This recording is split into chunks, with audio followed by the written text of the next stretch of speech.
12.4 비상계엄 당시 언론사 단전단수 지시를 전달하는 등 내란에 가담한 혐의로 기소된 이상민 전 행안부 장관이 1심에서 징역 7년을 선고받았습니다. 한편 하이브가 민희진 전 어도어 대표에게 255억 원 상당의 풋옵션 대금을 지급해야 한다는 1심 판단이 나왔습니다. 자세한 내용 박주희 변호사, 임주혜 변호사 두 분과 함께하겠습니다. 안녕하십니까? 어서 오십시오. 안녕하세요. 네, 오늘 이상민 전 장관에 대한 1심에서 징역 7년이 선고됐습니다. 내란 중요 임무 종사, 위증 혐의 등이었습니다. 1심 선고 결과 어떻게 보셨는지 들어보겠습니다. 먼저 이야기해 주시죠. 네, 똑같이 내란 중요 임무 종사로 기소가 되었던 한 전 총리 같은 경우는 이 구형 범위를 넘어서서 징역 23년이라는 중형을 선고받았기 때문에 물론 다른 재판부이긴 하지만 이상민 전 장관 같은 경우도 구형 범위를 넘어서 중형이 선고되는 거 아니냐 이 부분을 좀 중점적으로 봤는데 이 결과적으로는 사실상 통상적인 범위, 그러니까 사실상 이 통상의 재판에서는 구형보다 선고형의 절반 정도에 이뤄진 게 사실은 통상적이기 때문에 통상적인 재판에서 이 선고되는 선고형이었다라고 이렇게 해석이 되는데요. 근데 다만 이상민 전 장관이 마지막에 미소를 띄운 거에 대해서는 좀 지적을 하고 싶어요. 왜냐하면 피고인의 입장에서는 중형이 선고될 것으로 사실 두려워했을 텐데 사실은 구형의 범위보다 사실 절반 이하의 선고형이 났기 때문에 사실상 안도감을 느끼는 건 인간적으로 좀 이해는 할 수가 있겠습니다만, 근데 다만 유죄로 인정된 부분이 내란 중요 임무 종사자고 네. 또 본인은 행안부 장관으로서 내란죄에 가담했다라는 이 죄책으로 사실은 법정에 섰는데 여기서 뭔가 죄를 뉘우치거나 잘못을 한다라든지 반성하는 태도가 아니라 미소를 지었다라는 거는 아직도 본인의 죄를 뉘우치지 않고 있다. 국민에 대해서 아직 사과하는 마음이 없다. 이렇게 좀 해석할 수 있을 것 같아서 이 부분에 대해서는 좀 지적을 하고 싶습니다. 네. 임주혜 변호사의 얘기 듣겠습니다. 1심 선고 결과를 보면 어느 정도는 예측이 가능한 측면도 있었습니다. 먼저 재판부에서는 12.3 비상계엄 성격을 역시 내란으로 규정을 했습니다. 윤석열 전 대통령과 김용현 전 장관이 이제 공모하에 결국 비상계엄을 국헌문란동의 목적의 폭동으로 일으키려 한 것이다라는 부분에 대한 언급이 있었고요.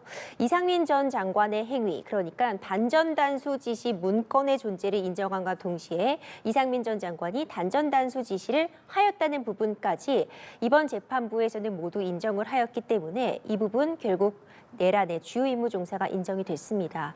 형량과 관련해서는 워낙 한덕수 전 총리가 징역 23년이라는 사실 전문가들의 예상보다도 훨씬 상회하는 중형이 선고되었기 때문에 7년 이상이 선고되는 것 아니냐라는 예측이 있었지만 아마도 이번 재판부에서 언급하고 있었던 것처럼 단전단수 지시를 한 번 정도 한 것 이외에는 이상민 전 장관이 이 전후 과정에서 어떤 주체적인 역할이나 주도적인 역할을 하는 것은 아니다.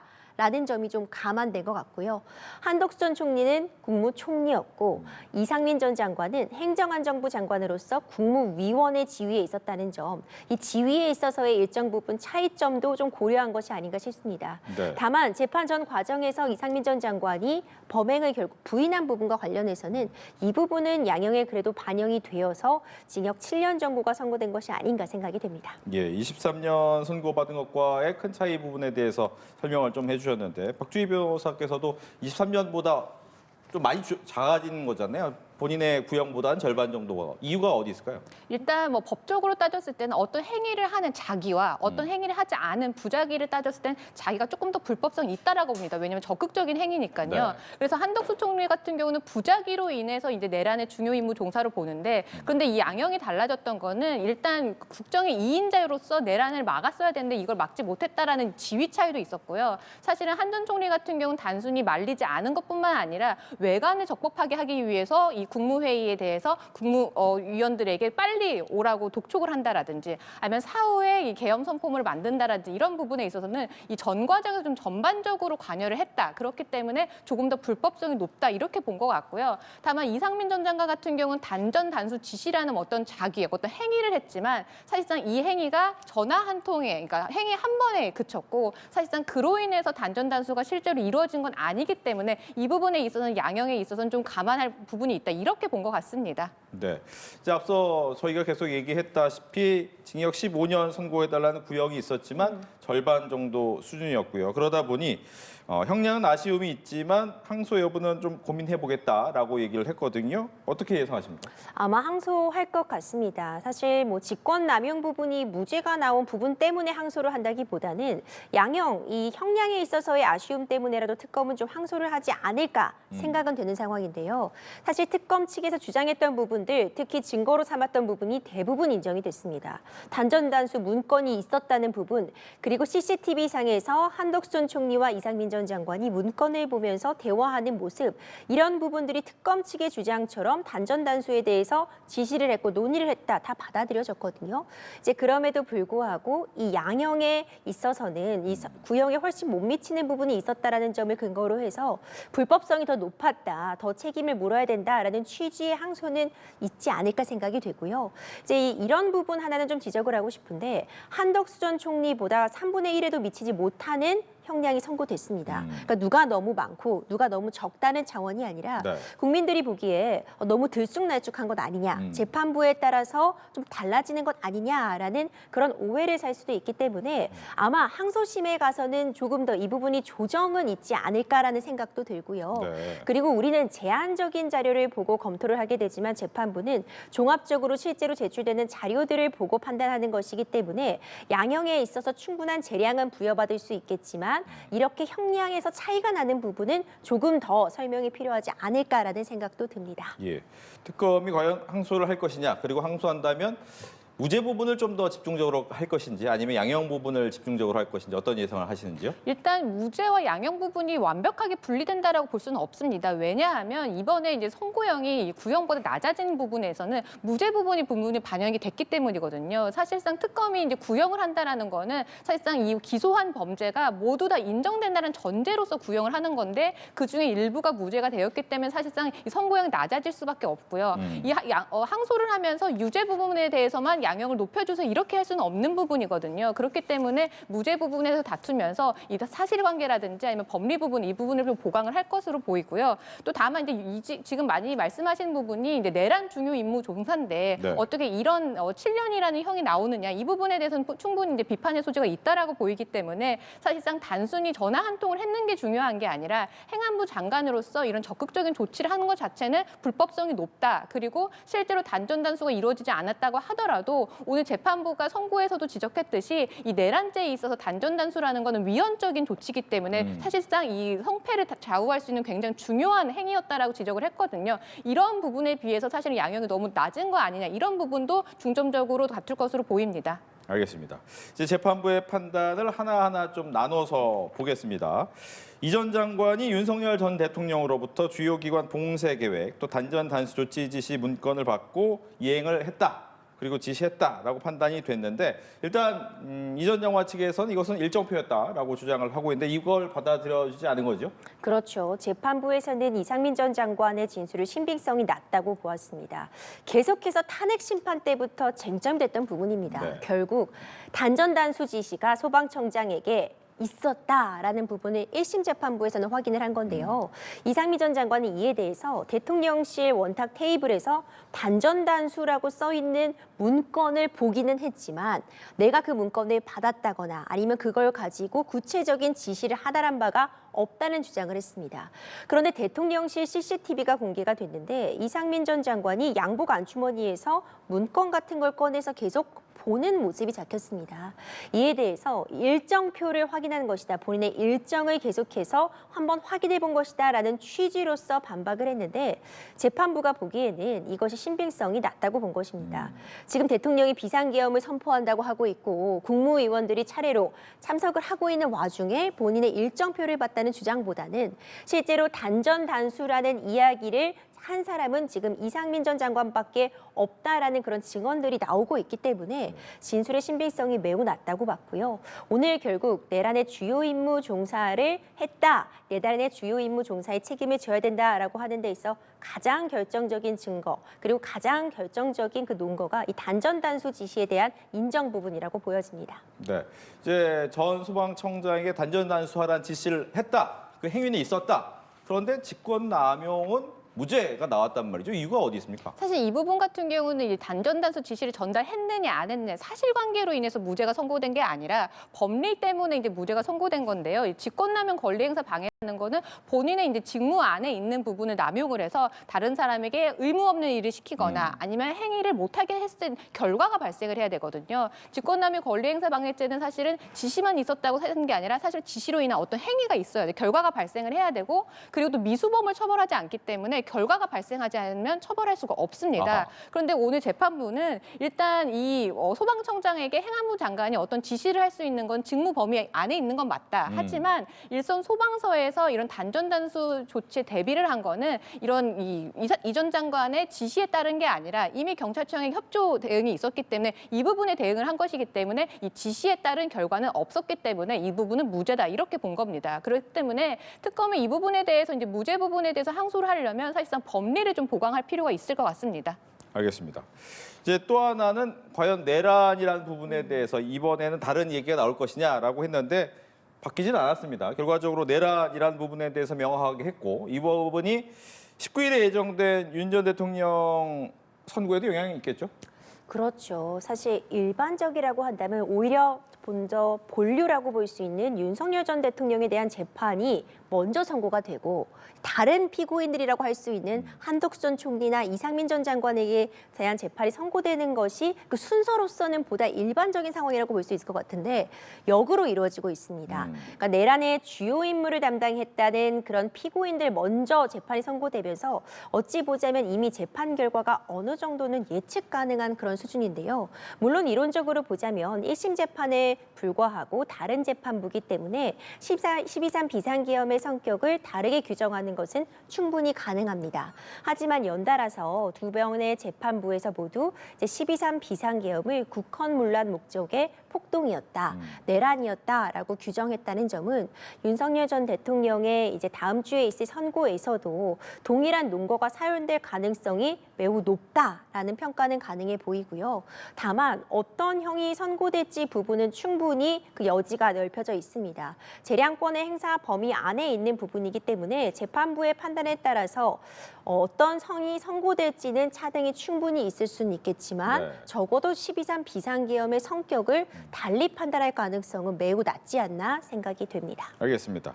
이제 주제를 좀 바꿔보도록 하겠습니다. 민희진 전 어도 대표 하이브를 상대로 낸 주식 매매 대금 청구 소송에서 1심이지만 민 전 대표가 이겼습니다. 2024년 풋옵션 행사를 통보하면서 시작이 됐는데 먼저 이제 궁금한 게 풋옵션이란 과연 무엇이냐, 그리고 이번 재판의 가장 큰 쟁점이 무엇이냐에 대해서 좀 듣겠습니다. 네, 풋옵션이라고 하는 건 자신이 갖고 있는 주식을 일정 가격으로 되팔 수 있는 권리입니다. 통상 주주간 계약에서 많이 문제가 되는데요. 이번 사건도 이 민 전 대표는 하이브와 이 어도어의 주식에 대해서 주주간 계약을 체결을 합니다. 그래서 민 전 대표는 자신이 갖고 있는 어도어의 주식의 75%를 이 어도어의 전 2개년도의 영업이익에 13배를 곱한 가격을 발행 주식수로 나눈 가격으로 되팔 수 있는 권리가 있었습니다. 이거를 하이브가 사가라라고 할 수가 있는 건데 이 민 전 대표는 이 풋옵션 행사를 2014년 11월에 행사를 했습니다. 네. 하이브한테 나에게 이 주식을 사가서 그 대금을 달라라고 하는 건데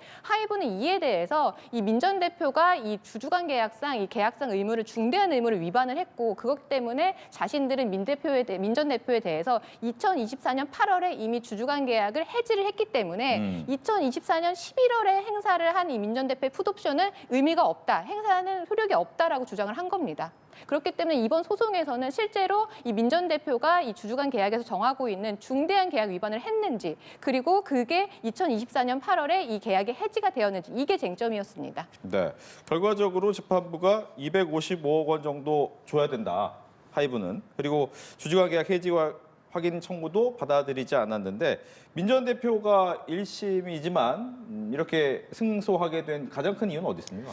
그러니까 아직 1심이기도 하고요. 이 과정이 워낙 험난했기 때문에 그 과정은 일단 빼고 재판 결과만 놓고 보면 민희진 대표의 완승입니다. 그러니까 민희진 대표는 내가 계약서에 청구할 수 있는 이 권리, 풋옵션 행사에서 255억 받아가겠다라고 주장을 한 거고, 하이브 측에서는 민희진 대표가 먼저 중대한 계약 위반을 했으니까 이 계약은 계약은 이미 파기되어서 이 풋옵션 행사할 수 없다는 주장이었는데 재판부에서는요, 민희진 대표는 중대한 계약 위반을 하지 않았다라고 본 겁니다.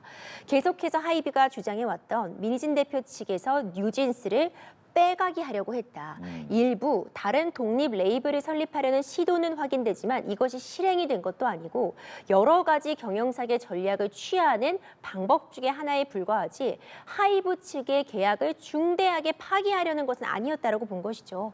또 민희진 대표가 주장했던 뭐 앨범 밀어내기라던가 표절 의혹 제기 같은 부분이 이 민희진 대표로서는 어도어를 정상화시키기 위해 정상적으로 제기할 수 있는 의혹 표출이었지 이것이 심각한 계약 위반이 아니라고 보아서요. 사실상 이 결과표만 놓고 보자면 민희진 대표 측의 주장이 모두 받아들여졌다. 그리고 금전적으로도 민희진 대표의 손을 완벽하게 들어줬다고 볼 수 있습니다. 네, 하이브 측에서도 이제 항소 검토해 보겠다라고 하는데 만약 항소하게 된다면 다른 증거를 갖고 오거나 어떤 방식으로 이 부분에 대해서 좀 분위기를 바꿀 수 있는 방법이 있습니까? 사실 하이브 측에서는 지금 오늘 재판부에서는 민 전 대표가 중대한 계약 위반이 없었다. 그러니까 말씀하신 것처럼 어도어를 이 하이브에서 빼내려고 했다라거나 아니면 뭐 투자자를 만나거나 뉴진스를 빼돌리려고 했다거나 이런 부분에 있어서는 이 제출한 증거만으로 사실 그렇게 인정할 수가 없다라고 봤거든요. 그렇기 때문에 항소심에서 하이브가 이걸 뒤집기 위해서는 그거에 부합하는 명백한 증거를 갖고 와야 되는데 과연 그 증거가 더 남아 있을지가 사실은 관건이고요. 또 사실은 항소심의 문제가 아니라 항소심에서 결과가 나온다고 하더라도 이 사건의 양측이 워낙 팽팽하기 때문에 아마 대법원까지도 갈 것이라서 아마 이 사건이 확정되는 데까지는 몇 년이 좀 소요될 것으로 보입니다. 네, 마지막 주제로 좀 넘어가 보도록 하겠습니다. 이 좀 충격적인 사건이었죠. 강북구 모텔에서 약물이 든 음료를 건네 남성 2명을 숨지게 한 혐의를 받는 20대 여성이 구속이 됐습니다. 본인은 이제 정신과에서 처방받은 약을 숙취해소제에 타서 들고 다니다가 재우기 위해서 건넸다라고 얘기를 했습니다만 만약 이 부분에 대해서 살인 혐의가 적용이 될지 경찰에서는 그렇게 보고 있는 것 같긴 하지만 어떻습니까? 일단 본인은 살해 의도가 없었다, 살해의 고의를 부정하고 있지만 네. 계획적인 범행을 실행하려고 했던 부분들도 좀 엿보입니다. 본인이 처방받고 있었던 그 약물을 숙취해소제 같은 부분에 넣어서 결국 약물로서 살해에 이르게 했다고 한 것인데 그 투약하는 정도, 그 약물을 제조하는 그 농도 같은 부분이 점점 높아졌다, 진해졌다는 부분도 있고요. 살인을 할 정도로, 살해에 이를 정도로 이런 부분을 만들었다는 것 자체, 그것을 들고 다녔다는 것 자체가 우리가 마치 흉기를 휴대한 것과 마치 사전에 충분히 범행을 모의한 것으로 볼 수 있지 않을까라는 생각을 들게 합니다. 그리고 처음이 아니었습니다. 벌써 2차례나 같은 동일한 수법이죠. 이 남성들을 이제 모텔로 함께 간 이후에 이 약물을 먹여서 재우려고 했다고 본인은 주장하지만 결과는 사망이었습니다. 이런 부분들을 보자면 네. 애초부터 살해의 고의를 갖고 이런 범행을 계획했다고 볼 만한 사정이 충분히 있지 않을까 생각이 들고요. 본인은 그러니까 상해 정도를 주장하면서 상해할 정도의 의사 내지는 잠시 재우려는 의사였는데 이것이 사망에 이를 정도인지는 몰랐다. 뭐 상해치사 같은 부분을 주장해 볼 수는 있겠지만 수사기관에서는 살인죄까지 적용을 당연히 열어둘 수밖에 없는 상황입니다. 네, 이제 경찰이 오늘 오전 브리핑을 통해서 이 피의자 여성이 평소 정신병력을 앓고 있었고 이때 처방받은 약물을 쓴 거다라고 얘기는 했습니다. 혹시 이런 부분이 양형 같은 데에 참작이 될 수 있습니까? 뭐 이게 뭐 심신상실이나 심신미약에 적용될 것이냐 뭐 그 쟁점이 떠오를 것으로 보이는데요. 근데 사실 심신미약이나 심신상실로 인해서 뭔가 감형이거나 감경이 되려면 사실상 이 본인이 피고인이 자신이 하는 행위의 의미를 몰라야 됩니다. 그리고 그걸 행위를 통제할 수 없을 정도의 능력이 없어야 되거든요. 예를 들면 환각에 취해서 뭔가 내가 하는 행위가 무엇인지 모르고 내가 행위를 조절할 수 없을 정도에 이르렀을 때만 사실상 심신미약이나 심신상실이 적용될 것으로 보이는데요. 이 여성 같은 경우는 자신이 어떤 행위를 하는지 충분히 이해를 하고 있었다라고 보입니다. 왜냐하면 이 재우려고 했다라는 것 자체가 내가 탄 약을 먹으면 상대방이 자거나 혹시나 정신을 잃을 수 있다는 건 충분히 인지를 하고 있었기 때문에 심신미약이나 심신상실에는 해당되지 않는다라고 보이고요. 또 경찰에서는 이 여성에 대해서 사이코패스 검사를 한다라고 하는데요. 이 사이코패스 검사에서 설사 사이코패스로 판정이 된다고 하더라도 이 사이코패스에 대해서는 정신병력으로 보지 않기 때문에 이 부분에 대해서도 양형에 있어서는 반영이 되지 않습니다. 알겠습니다. 이렇게 해서 오늘 12.3 비상계엄 당시 단전 단수를 지시했던 이상민 전 행안부 장관의 1심 그리고 최근에 있었던 다양한 사건까지도 이야기를 나눠봤습니다. 박주희 변호사, 임주혜 변호사 두 분과 함께했습니다. 오늘 잘 들었습니다. 고맙습니다.